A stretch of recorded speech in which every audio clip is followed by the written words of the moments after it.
Que a graça de nosso Senhor Jesus Cristo alcance a cada coração neste momento. Meu nobre reverendo, pastor Anderson, eu vice-presidente, ao pastor, presidente desta igreja, pastor José Haroldo, que as mãos do Senhor continuem estendidas sobre vocês e vos multiplique 1000 vezes 1000, além do que sois hoje. Por favor, pode sentar, que vou pedir permissão ao pastor Haroldo. Eu já fui avisado pelo pastor, presidente dessa igreja, que hoje é culto de ensino, mas gostaria que ele me permitisse, no mínimo 10 minutos, para eu contar um pouco do que Deus fez na nossa Bahia, através de vocês. Talvez muitos de vocês não saibam dessa história. Há uns 15 anos atrás, eu mandei uma carta para essa igreja, e o pastor José Anunciação leu essa carta e mandou uma comitiva, não lembro se foi 3 ou foi 4 homens, o pastor Enéas Anunciação, o pastor José Magalhães, o presbítero Osório. Ali, ele está ali, é? Ei, depois eu vou lhe dar um abraço aqui no final, viu? E ali eles me colocaram numa S10, eu nunca tinha andado de S10, aliás, foi a primeira e a última vez. E fomos visitar o campo, aonde andamos uns 60 quilômetros, onde tinha uma pequena congregação, e ele me perguntou, como é que você vem dar assistência a essa congregação? Eu falei, eu venho de ônibus num dia pela manhã, e volto no outro pela manhã, porque eu não tenho transporte. O meu transporte aqui é as pernas. Ele disse, olha, vamos voltar para Campo Mourão e fazer uma campanha para te dar uma moto. E vamos ajudar você com um obreiro aqui. Me parece que esse obreiro hoje é Abinadab, que já veio aqui, não é isso? Abinadab continua sendo obreiro agora desse campo ou de uma outra congregação aqui. E quando eles chegaram aqui, que contaram a minha história, eles passaram 2 dias lá comigo, com a minha família, que ele citou o meu caso, um irmão levantou e disse, não precisa fazer campanha. Eu tirei uma moto, está com 1 mês, e vamos mandar para ele na Bahia. E me mandaram essa moto, que eu tenho até o dia de hoje. Está ali no meu celular, na mão do meu amigo Roberto.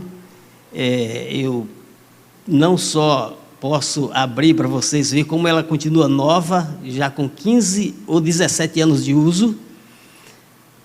E o meu filho hoje é que toma conta dessa moto lá em Érico Cardoso, Iparamirim. E ela continua no meu nome, porque é invendável. Não se pode pensar nunca em vender. Quando ela estiver caindo os pedaços, que não se vir mais, nós vamos mandar para um museu. Como história, esta moto. E um tempo depois, nós precisávamos construir uma casa pastoral. Os prefeitos do Nordeste, eles gostam de comprar votos. E alguns pastores, na sua fragilidade do campo, se vendem. E eu cheguei em Elicinho de Almeida e ensinei aos irmãos que quem se vende não vale o que se paga. E que o cristão já foi comprado pelo sangue de Jesus. E foi comprado pela maior transação do universo. Porque até o dia de hoje, jamais alguém realizou um negócio tão alto, tão valioso, quanto o realizado por Jesus Cristo na cruz do Calvário. E eu disse a eles que não colocasse fotos nas suas paredes, porque se você colocasse foto do candidato da situação, você arranjava inimigos com a da oposição, e vice-versa. E que nós precisaríamos falar do amor de Deus para os 2 lados. O prefeito soube, não gostou e foi na minha casa me comprar. E já foi chegando e dizendo, eu vim aqui para construirmos a casa pastoral. Eu sabia que era uma conversa fiada, porque eles podem começar, mas não termina. Eu disse a ele: olha, eu voto em você pelo trabalho que você fez na cidade, mas eu não posso tomar partido, nem a igreja a partir de hoje, porque nosso compromisso é com a população e não apenas com um grupo político. Por outro lado, eu quero te dizer uma coisa: eu fui muito curto e grosso com aquele homem. Eu não estou à venda, e no dia que eu me vender, não confie em mim, que eu não valho nada, porque quem se vende não vale o que se paga. Eu disse: eu vou a Curitiba, quando eu voltar, eu construo a casa pastoral. Só que o meu plano era ir a Ourinhos, Santa Bárbara do Oeste, e de noite eu tive um sonho, que eu cheguei em Ourinhos e um homem atravessou na minha frente e disse: Ourinhos, aqui não, aqui não, aqui não. Quando eu virei para o lado de Santa Bárbara do Oeste, ele disse: Santa Bárbara do Oeste, também não, também não. Na mesma noite eu tive outro sonho. O pastor José Wellington Bezerra da Costa, em cima da Regis Bittencourt, nos ares, dizendo: venha, Coutinho, venha, venha. E lá tem um presbítero, já com quase 100 anos, em Licínio de Almeida, foi consagrado a pastor há 3 anos atrás, já com quase 100 anos, um castigo terrível, uma injustiça. Já com quase 100 anos ser consagrado a pastor, mas deixa para lá, né? E aí, ele disse: eu vou telefonar para meu irmão lhe receber lá. E eu peguei uma carta na convenção e segui para Curitiba, e eles me apresentaram, na época, o pastor José Pimentel de Carvalho ainda era vivo. E ele disse: faça uma lista de algumas congregações para que ele faça uma campanha aqui. E eu comecei visitando as congregações, mas eu nunca tive vocação para pedir, eu sou um pouco dificultoso para pedir. E um irmão do Roberto Tanã estava na Inglaterra fazendo uma especialização em inglês. E eu fui à casa do pai de Roberto Tanã, conheci a família dele, e ficamos conversando até 11 horas da noite. 11 horas da noite, chegou essa ligação da Inglaterra. Esse rapaz estava desviado e disse: mãe, eu estou com um dízimo aqui, mas eu quero mandar para um pastor pobre do Nordeste. E à tarde, uma irmã do ciclo de oração olhou para mim e disse: levanta aí, irmão. Olha, Deus tem uma grande bênção para você hoje à noite. Sabe quanto foi o dízimo que ele mandou da Inglaterra naquela época? R$3.050, a uma data de 17 anos atrás. Quando eu terminei a campanha, eu cheguei em Paramirim e comprei o terreno pegado com a casa do presidente da Câmara, da mãe do presidente da Câmara, que foi me comprar. E comecei a construção da casa. Esse rapaz mandou mais R$7.500 da Inglaterra, um outro mandou 15 mil de São Paulo. Aí ficou faltando alguma coisa. Eu vim ao Paraná novamente, mas a campanha estava fraca. Eu falei: olha, pastor Enéas, eu estou voltando. Pastor Anunciação, eu estou voltando. Não, não volta não, vem aqui. Com aquele coração generoso do pastor Anunciação, eu quero agradecer ao pastor que me levou hoje para revê-lo, o pastor Anunciação. Fiquei muito feliz. E contei a história para ele, acho que ele nem lembrava mais desse acontecimento, né? Porque dizem que quem dá, esquece, quem come, esquece, mas quem dá não esquece, só que ele esqueceu. Só que eu não consigo esquecer do que fizeram por mim até o dia de hoje. Eu agradeço a Deus pela igreja de Curitiba, de Londrina, Paraná, e agradeço a Deus por vocês. E o pastor Anunciação disse: quanto vai ser o custo do piso? 7,5 metros de largura por 15 de fundo. Eu falei: nós fizemos a conta lá da 1.500 cruzeiros. O cruzeiro era real, não lembro bem, não estou lembrado quantos anos tem o real.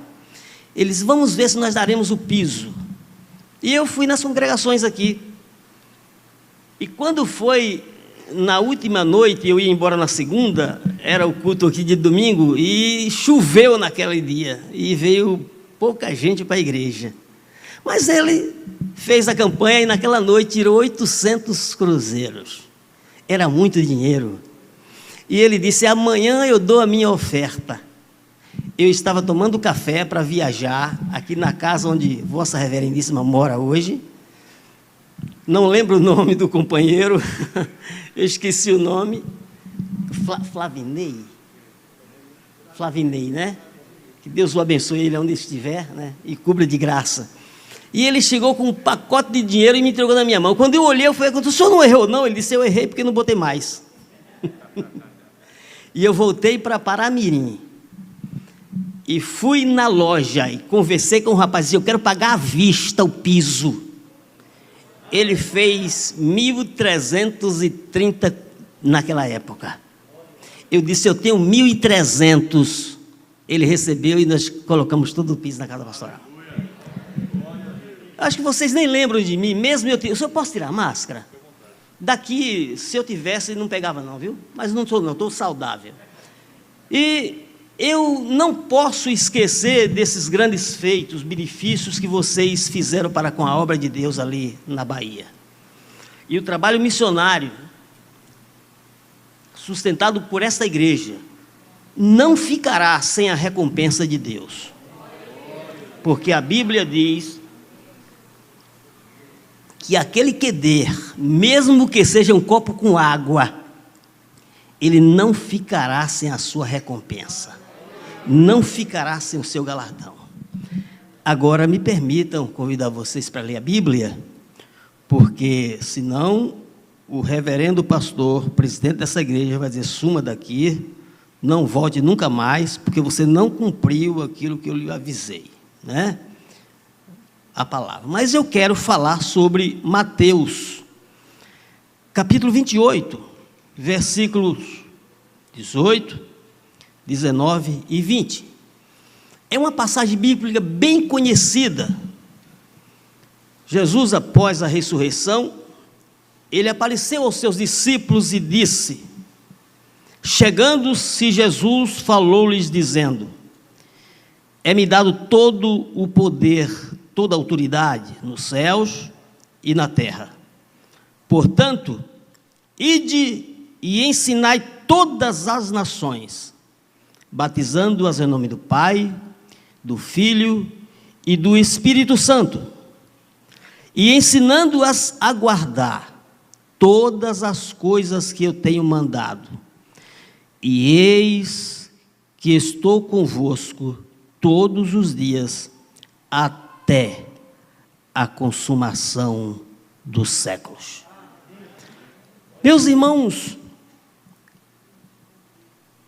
eu fiz um curso de missiologia há alguns anos atrás, e lendo um livro do curso, ele disse que o tema dessa passagem bíblica é a missão universal do cristianismo. E nunca saiu da minha mente essa palavra, a missão universal do cristianismo.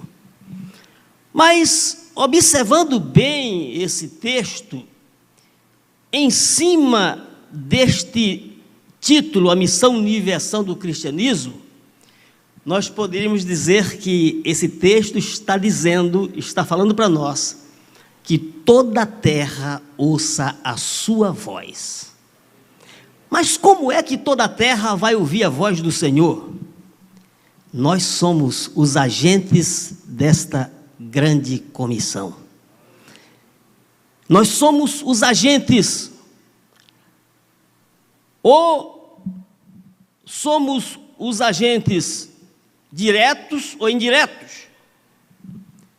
Tem aqueles que são os agentes diretos, eles vão, outros indiretos, eles ajudam aí, eles são o sustentáculo de quem vai. E esta passagem bíblica nos relata como cada crente tem que ler, entender e praticar o que Jesus mandou aqui nesta passagem, nesse texto. Esta missão, esse mandamento, não foi dado somente aos apóstolos. Os apóstolos cumpriram a sua missão, mas deixou escrito para que nós continuássemos com esta responsabilidade. Se você não é um missionário da retaguarda, você é da vanguarda. Aqueles que vão, aqueles que ficam e aqueles que contribuem, uns contribuem, outros oram, outros vão levar a palavra. Mas aqui é um texto que mostra que nós temos uma responsabilidade. Quem nunca ouviu falar em Billy Graham? Aquele homem que revolucionou o mundo com a palavra de Deus. Eu assisti uma certa feita um testemunho de Billy Graham, que até os 17 anos ele não queria conta com a igreja. Ele não gostava da igreja. E estava tendo uma festividade muito forte na sua cidade. Um jovem crente convidou ele para ir a um retiro, mas ele não gostava da igreja e não queria ficar naquela festa. E por muito insistir, ele acompanhou aquele jovem até aquele retiro, e lá ele ficou de fora. Mas acontece que o preletor daquele retiro leu esse texto, e Deus falou tão fortemente com ele naquele retiro, que ele começou a chorar e disse: Deus, eu serei o que quiser que eu seja, eu farei o que quiser que eu faça, e eu direi o que quiser que eu diga. E aquele homem começou a concluir os seus estudos, e a conclusão dos estudos foi um passeio na Inglaterra. E diz que aquele homem, chegando na Inglaterra, começaram a mostrar aos estudantes os lugares históricos. E um dos lugares que começaram a mostrar a ele foi a casa de John Wesley. Aquele homem que revolucionou a Inglaterra. E quando ele chegou no quarto onde John Wesley orava, era uma casa velha, já abandonada, mas tinha uns buraquinhos dos joelhos onde ele orava. E começaram a mostrar, o guia turístico mostrando a eles, e saíram. E depois de um tempo, entraram no ônibus e foram verificar a falta de alguém. Está faltando alguém. E quando chamaram por nome, faltava Billy Graham. E quando disseram, eu acho que ele ficou no quarto de Wesley. Quando chegaram lá, ele estava chorando e ajoelhado em cima dos dois lugares onde Wesley orava. Ele chorava e dizia: faz de novo, Senhor. Faz de novo, Senhor. Faz de novo, Senhor. Aí botaram a mão no ombro dele e disseram: Billy, está na hora de ir, o carro está esperando. Ele disse: sim, mas faz de novo, Senhor. E levantou e saiu daquele quarto dizendo, chorando, dizendo: Senhor, faz de novo. E Deus fez. Usou aquele homem de uma forma maravilhosa, inexplicável, que ninguém pode entender. Sabe, se nós nos colocarmos na presença de Deus, com o coração quebrantado e contrito, e pedir a Deus para fazer de novo, Ele pode não lhe enviar, mas vai lhe usar para enviar alguém. Vai lhe enviar para você ser o agente do que Ele quer fazer de novo. E Ele pode fazer de novo, porque Ele não mudou. Ele é o mesmo, foi ontem, é hoje e será na eternidade. Ele entendeu o que foi que Jesus quis dizer aqui. É-me dado toda a autoridade nos céus e na terra. E segundo alguns estudiosos, esse ide de Jesus, esse mandamento de Jesus, está baseado em 4 verbos ordenativos. Ide é o primeiro. E ide não quer dizer ficai. Daí, você pode ser um agente na sua rua, na sua vizinhança, no seu bairro. Você pode dizer, mas eu não fui chamado para isso. Todo crente foi chamado por Deus para fazer alguma coisa. Eu passei numa cidade chamada, ali perto de Jacobina, tem 3 cidades com o mesmo nome. Nova Esperança, a cidade que eu passei, esqueci até o nome agora, mas tinha uma irmã que morava junto a uma mulher muito nervosa e bruta, e a mulher xingava o dia todo, e todos os dias quando ela acordava, ela começava a cantar um hino ao Senhor, e a mulher não gostava de crente, mas ela percebeu que quando ela começava a cantar, a mulher se acalmava. E um certo dia a mulher chamou ela e perguntou: vem cá, o que é que acontece contigo? Que lá ela não tem paz. Mas quando tu começa a cantar esses hinos, eu sinto paz no coração. Eu sinto calma. Aquela irmã percebeu que ela estava sendo usada por Deus para mudar a história da vida daquela mulher. E Deus nos deu uma voz para cantar, para falar, para testemunhar, para distribuir um folheto. E aquela irmã começou a falar do amor de Deus para aquela mulher e ensinar louvores a ela. Um mês depois ela estava na igreja com o coração quebrantado e contrito, servindo ao Senhor. Você sabia que cada crente pode ganhar uma pessoa para Deus durante o final do ano? E se cada crente ganhasse alguém para Deus, essa igreja no final do ano não cabria mais ninguém? O pastor, presidente dessa igreja, pastor Haroldo, teria um problema pela frente para congregar essa multidão de gente. O problema é que nós não nos preocupamos com o vizinho ou com a vizinha. E segundo a Bíblia, o nosso vizinho está perdido. A nossa vizinha está perdida. Porque sem Jesus não há salvação. Daí parece que o tema "Toda a terra ouça a sua voz" é um tema atual, que todos nós podemos ser os agentes desse anúncio dessa palavra. Toda a terra ouça a sua voz. Se nós acordarmos e nos conscientizarmos, nós deixaremos de sermos crentes alisadores de bancos da igreja. Não deixaremos de vir à igreja, porque congregar é um mandamento, mas não chegaremos sozinhos e não deixaríamos de falar do amor de Deus. Não deixaríamos. Há alguns anos atrás, nós recebíamos anualmente ali em Licinho de Almeida uma caravana de Londrina, Paraná, com 40 e tantas pessoas. Eles passavam 15 dias ali na nossa cidade e região evangelizando, pregando, falando. E nunca Londrina passou por um avivamento tão especial e tão poderoso como aquele. Houve um renascimento tremendo na obra missionária.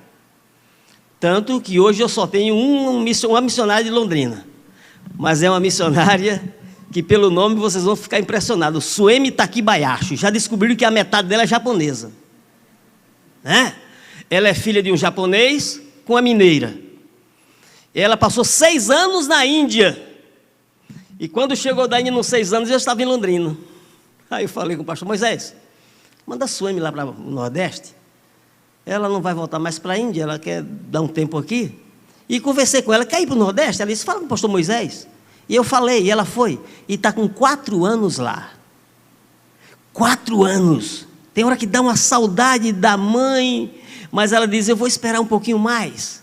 Tem muitas crianças aqui precisando aprender a ler e escrever. Ela anda 15 quilômetros toda semana de carro para ensinar as crianças do bairro, daquele lugar que os pais nem vão na igreja, para ensinar a palavra de Deus. Então todos nós podemos ser um agente, e toda a terra poderá ouvir a voz do Senhor através de nós. Às vezes pensamos que essa missão é só do pastor Haroldo, é só do vice-presidente, é só do nosso companheiro, é só dos diáconos, dos presbíteros, mas não, todo crente foi chamado por Deus com uma missão específica de anunciar a sua palavra. Sabe o que a Bíblia diz? Em João capítulo 15, versículo 16, Jesus disse: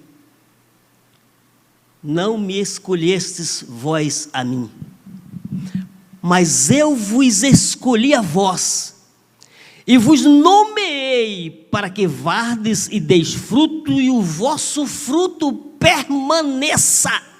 Aleluia. Evangelho de João, capítulo 15, versículo 16. Todos nós podemos fazer alguma coisa para Deus. todos nós. E você sabia que pastor não gera ovelha? Ovelha gera ovelha, mas pastor não gera ovelha. Pastor pastoreia ovelha, mas não gera ovelha. A igreja cresce com as ovelhas, elas ganham outras ovelhas para o reino de Deus. E que nós possamos entender bem, melhor, esse texto de Jesus.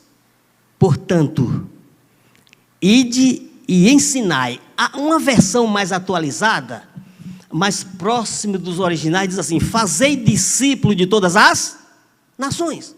Porque pode-se fazer discípulo de todas as nações, mas é impossível ensinar todas as nações. Já está comprovado isso. E todos nós que aqui estamos, podemos no final do ano dizer: eu ganhei uma alma para Deus. Você sabia que não existe felicidade maior na vida de um crente do que ganhar uma alma para Deus? Quando eu me converti ao Evangelho, eu fui batizado com 5 meses depois. 3 pessoas que eu ganhei foi batizado comigo e 3 ficou para o próximo batismo. E o diabo sabia que eu ia dar trabalho a ele, viu? O diabo tentou me derrubar a todo custo, mas eu escapei. Eu não deixei o diabo me derrubar. Não se esqueça, o diabo está de olho em você, mas você é comprado pelo sangue de Jesus. O diabo pode estar ao derredor, mas ao redor de você está a proteção do Senhor, cuidando de você. E nenhum mal te sucederá, nem praga alguma chegará à tua tenda, porque o Altíssimo dará ordem ao teu respeito, para que não tropece com o teu pé em pedras. Você pode, você é capaz. Talvez você não tenha experimentado o poder, a autoridade que você tem do Senhor. Você sabia que tem momentos na vida que nós achamos que estamos sozinhos? Mas não estamos. Teve momentos na vida do apóstolo Paulo que ele pensou que estava só. Mas o Senhor disse: Paulo, a minha graça te basta. O meu poder se aperfeiçoa nas fraquezas. Quando você pensar que você está fraco, você está forte. E a Bíblia diz: diga o fraco, eu sou forte. Lá no Nordeste tem um ditado que tem crente sacué. Não sei, tem muita gente aqui que não sabe o que é sacué, né?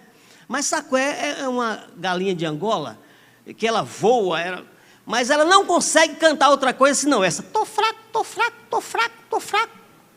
Tem crente que nunca está forte. Aí lá o pessoal chama esses crentes de crente sacué. Nunca está forte, sempre está fraco. Mas a Bíblia diz que você é forte.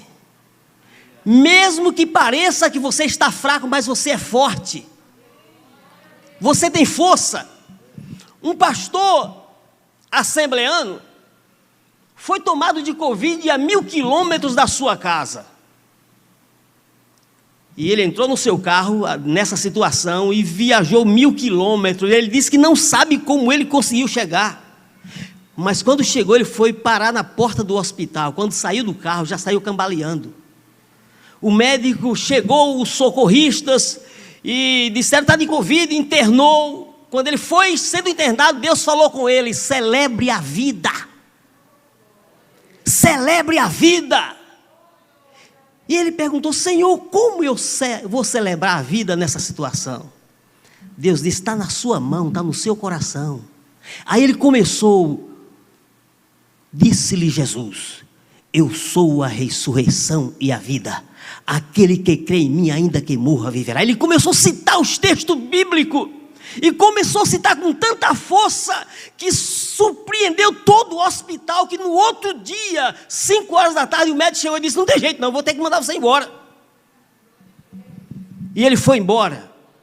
Quando ele ia saindo, a esposa foi chegando de Covid também. Ele disse: celebre a vida.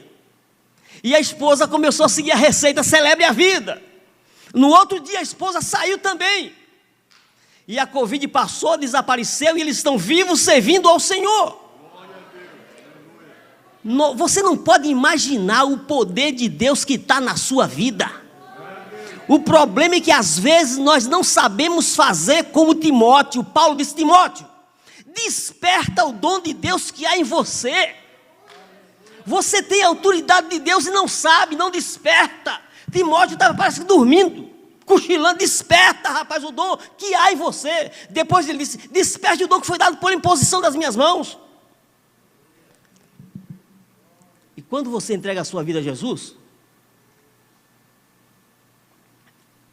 você é selado com o Espírito Santo da promessa. Deus crava em você, autentica em você uma marca, para que o diabo não lhe toque.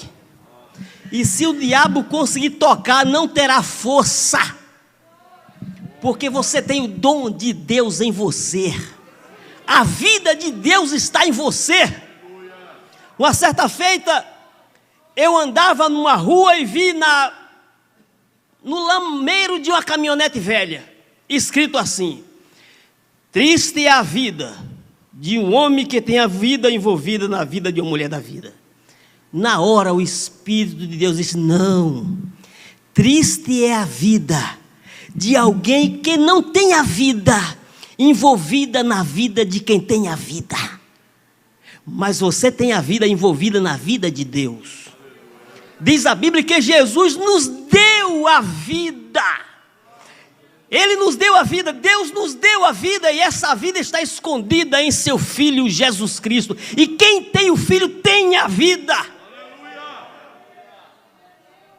Então você é um agente de Deus, é um instrumento de Deus, para começar a falar para o seu vizinho: ah, mas eu já falei 10 vezes, fale 20, fale 30, nunca deixe de falar. Eu passei numa cidade chamada Pintadas, onde a Suemi Taquibayashi foi trabalhar comigo pela primeira vez. Passei 2 vezes, passei 5 anos, depois pedi para eu voltar, eu voltei, passei 5 anos e 5 meses, e não era para ter saído. Aí tinha um homem que era barbeiro, ele fumava aqueles fumos fedorentos de corda, e era cabeleireiro. Mas eu olhei para aquele homem e disse: eu preciso ganhar esse homem para Jesus. Irmãos, eu ia cortar o cabelo com aquele homem, e eu conversava com ele tapando o nariz, mas eu não abandonava aquele homem, falando de Jesus, falando do amor de Deus. E ele começou a arranjar algumas fraquezas de crente para jogar em minha cara, e eu dizia: olhe para Jesus, olhe para Jesus. Jesus mesmo não escapou de Judas, Deus não escapou de Satanás. Olhe para Jesus. E falei para aquele homem uns 6 meses.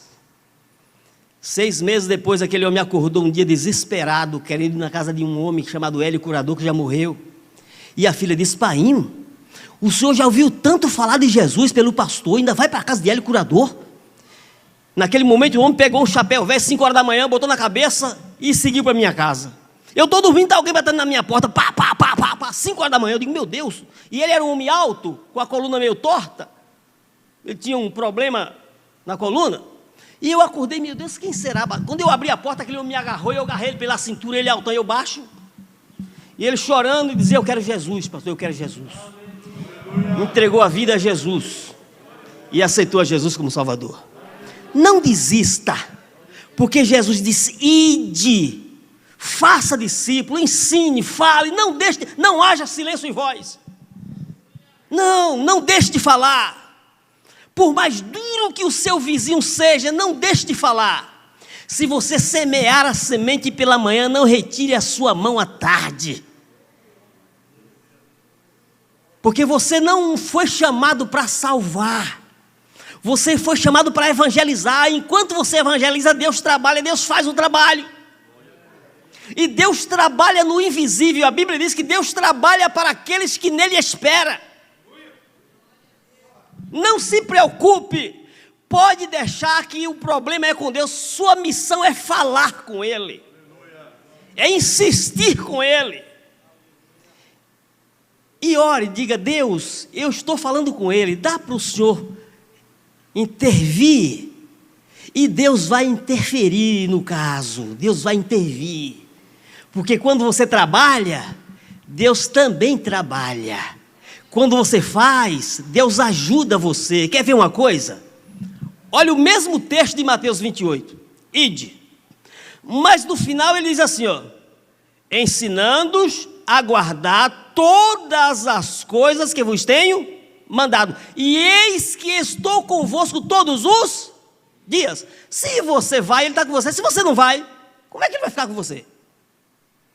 O pastor leu um texto aqui hoje à noite, no Salmo 126, 25. Não sei se você olhou o versículo 6. Vamos dar uma olhadinha? Salmo 126, versículo 6. Eu peguei o 6. Aquele que leva a preciosa semente, andando e chorando, voltará sem dúvida, voltará com certeza, com alegria, trazendo consigo os seus molhos. Ah, eu não vou porque eu estou doente. Pode ir. Você vai, está doente? Pode ir. Quer ficação? Quer? Pode ir. Pode ir. Se você for doente, você não vai voltar doente. Porque quem vai com você é aquele que disse: eu sou a ressurreição e a vida. É aquele que diz assim: eu te darei saúde. Mas nós devemos entender que todos fomos chamados para uma missão especial. Todos fomos chamados para fazermos alguma coisa. Aí vem a pergunta: e o que é missão? Disse um certo pensador que missões é o soluço de Deus perguntando: a quem enviarei? A quem há de ir por nós? Apareceu um homem e disse: eis-me aqui, envia-me a mim. Então missões é o soluço de Deus. Um outro disse que missões é o brado angustiante de Jesus, chorando por uma cidade condenada e dizendo: quantas vezes eu quis ajuntar-te debaixo das asas, como a galinha junta os seus pintainhos, e tu não quisestes. Dias virão sobre ti, que os teus inimigos te cercarão de trincheiras, e não deixarão pedras sobre pedras que não seja derrubado, porque não conhecesse o tempo da sua visitação. Então missões é o soluço de Deus, é o brado de Jesus. Mas disse alguém que é o clamor de Paulo em Atos 9,3, dizendo: eu gostaria de ser anátema, separado de Cristo, pelos meus irmãos compatriotas segundo a carne.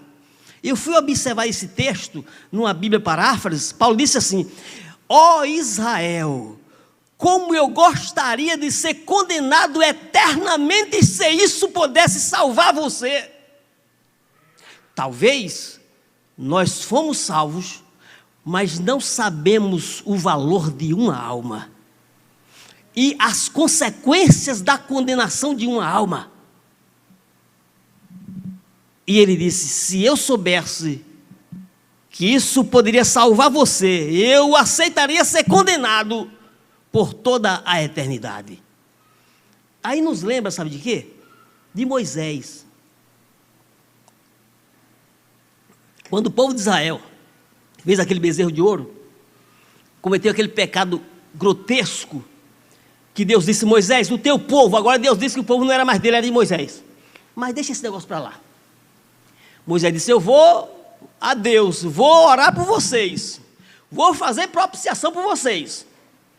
Moisés não estava certo que Deus ia perdoar, mas ele disse: Deus, ou o Senhor perdoa esse povo, ou risca-me o meu nome do livro que tem escrito.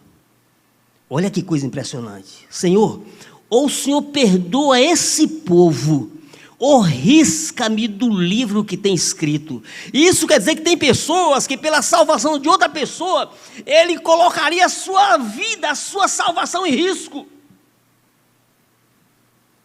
Mas Jesus disse: olha, está escrito, meu Pai, aquele que meu Pai me dá virá a mim, aquele que vem a mim, de maneira nenhuma lançarei fora. Aí Deus disse: Moisés, eu só riscarei do meu livro aquele que pegar contra mim. Vai e guia este povo. Um dia eu visitarei eles. Mas pela oração de Moisés, Deus não destruiu todo aquele povo. Isso quer dizer que a Bíblia diz que hoje eu e você somos sacerdotes. Hoje cada crente é um sacerdote. Sacerdote quer dizer um intercessor, alguém que intercede pelo pecador perante Deus. Você é um intercessor, um sacerdote, uma sacerdotisa, no sentido espiritual, para suplicar diante de Deus pelas pessoas perdidas. Colocar a sua vida entre Deus e o pecador. E pedir a Deus: Deus, perdoa essa pessoa, salva essa pessoa. Disse alguém que missões é a súplica de Moisés, é o clamor do pai e da mãe alta noite pelo filho perdido. E eu sou esse filho. A minha mãe era crente e eu era perdido. Eu era tão perdido que talvez o meu cabelo fosse do tamanho daquele relógio ou maior, aquele cabelo inchado, parecendo um bicho. Mas a minha mãe orava por mim todas as noites. E um dia eu estava pulando o carnaval, numa cidade chamada, antigamente chamava-se Birimbau, hoje é Conceição do Jacuípe. E no meio daquele carnaval, eu tive uma visão. Bebendo, juntamente com os companheiros, eu tomei um susto. Eles perguntaram o que foi, eu falei nada. Aí continuei. 10 minutos depois eu tive a mesma revelação. Eles perguntaram o que foi, eu disse: eu vou sair daqui e eu vou entregar a minha vida a Jesus. As orações da minha mãe, que já faleceu, não foi em vão. E eu saí daquele carnaval naquela noite, fui para casa. Era uma terça-feira à noite para quarta, carnaval lá só termina quarta pela manhã. Termina quarta meio-dia, o resto atrás de um trio, parecendo uns loucos.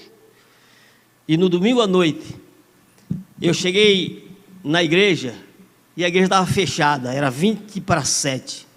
Mas o porteiro era sábio, ele chegou mais cedo. E quando chegamos na porta que paramos, ele olhou e disse: vem cá, jovens, entre. Abriu as portas da igreja e acendeu as luzes. E para nós não sairmos, ele colocou a vitrola, naquela época, aquelas vitrolas com aquele bolachão, aquele disco grande, e cantando: o mercado está vazio, toda a terra já parou, saiu a última notícia, Jesus Cristo já voltou. Eu chorava, mas eu chorava desmesuradamente.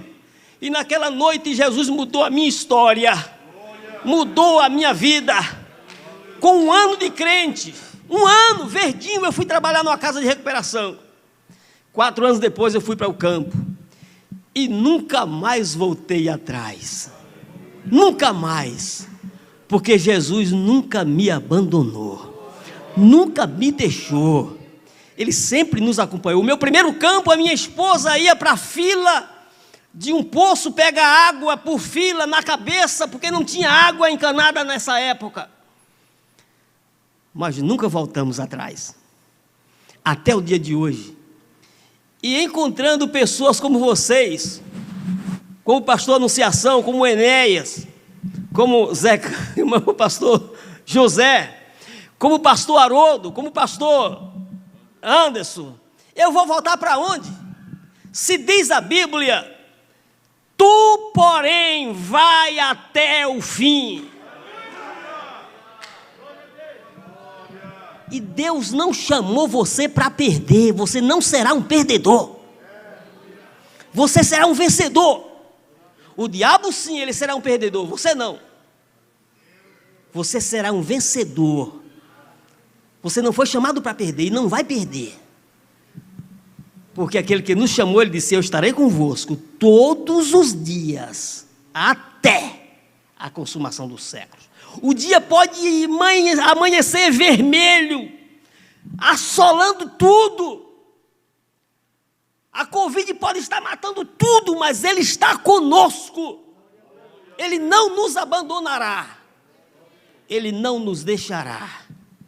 E nós entraremos nas mansões celestiais, pegados nas suas mãos. Eu vou concluir. Eu já enfrentei algumas experiências em algumas cidades, mas vou contar só uma. Passei numa cidade que uma irmã de uns 70 anos, ela ficou cancerosa. E eu visitava ela todos os dias, eu e a minha esposa. Todos os dias nós visitávamos. Um dia chegamos lá e disse: pastor, o que foi, minha irmã?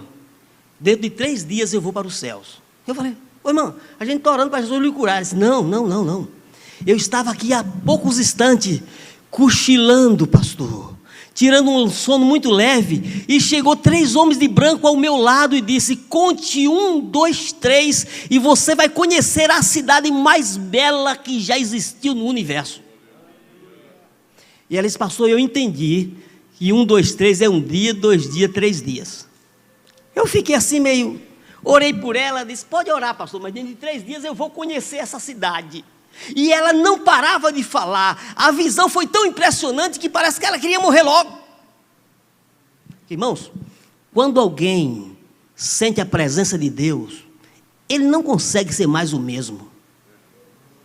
Eu vejo muita gente parecendo uma pessoa coxa, está devagar, está ruim, está vago. Eu disse: nunca conheceu Deus, porque quando Deus muda a história, eu conheço um homem, mora em Feira de Santana, viu? Que ele andou 70 quilômetros a pé. Falaram de Jesus para ele dentro da cadeia. Disseram: olha, o desafio jovem, em Humildes, distrito de Feira de Santana. Ele pegou o endereço dentro da cadeia. Soltaram 5 horas da tarde. E ele disse: eu vou ver se eu arranjo uma carona. E saiu andando com a sandália havaiana. No meio da estrada a sandália quebrou e ele saiu caminhando descalço. Quando ele chegou no outro dia, 8 horas da manhã, no desafio jovem, os pés estavam em carne viva. Mas ele não desistiu. Ele disse: eu venho de Alagoinhas, eu estava preso, eu vim me recuperar. E esse homem foi transformado em uma nova criatura. Casou-se e hoje trabalha no concerto de refrigeração. Mas essa irmã dizia: 3 dias, pastor, 3 dias. Isso foi às 10 horas da manhã, eu estou em casa preparando para visitar ela. Chegou o mensageiro: pastor, a irmã acabou de falecer. Eu falei: cumpri os 3 dias. 3 dias depois, ela foi morar nos braços do Pai Celestial. Quem conhece Deus não pode continuar sendo a mesma pessoa. E não se esqueça, você é o agente para que toda a terra ouça a sua voz. Deus abençoe o pastor dessa igreja. E que Deus continue abençoando vocês. Se vocês derem as mãos ao pastor dessa igreja e se unir como um só homem, um só ser humano, ninguém poderá vos resistir. Ninguém ficará na vossa frente. Porque Jesus disse que se nós formos unidos, o mundo verá, para que o mundo veja. Tem uns bestas aí, uns trouxas que dizem: vou sair, esse pastor não presta, não faz nada. Se afasta desse trem ruim. Sai fora. Porque filho de Deus é diferente. Filho de Deus tem uma linguagem diferente. Pastor, por favor, assuma isso, senão eu não vou parar. Deus abençoe, pastor. Vamos fazer uma oração? Vamos agradecer a Deus, agradecer ao Senhor, e que Deus estenda as suas mãos sobre você, e que você se torne um agente poderoso para que toda a terra de Campo Mourão ouça a voz do Senhor. Para que o seu vizinho e a sua vizinha não deixem de ouvir a voz de Deus. Deus, eu agradeço ao Senhor por estar aqui com os teus filhos na igreja Assembleia de Deus em Campo Mourão. Tome o pastor José, Senhor, em tuas mãos. Ó Deus, estende as tuas mãos sobre ele, sobre este rebanho, sobre o ministério que está sobre o seu comando, Senhor. E visite e desperte o teu povo para que ele seja o agente, para que toda a terra ouça a tua voz. Ó Deus, que a tua bênção, que enriquece e não acrescenta dores, esteja sobre a tua igreja nesse lugar, multiplicando a cada dia e abençoando poderosamente, em nome de Jesus. Em nome de Jesus. Amém. Deus abençoe a todos vocês, em nome de Jesus.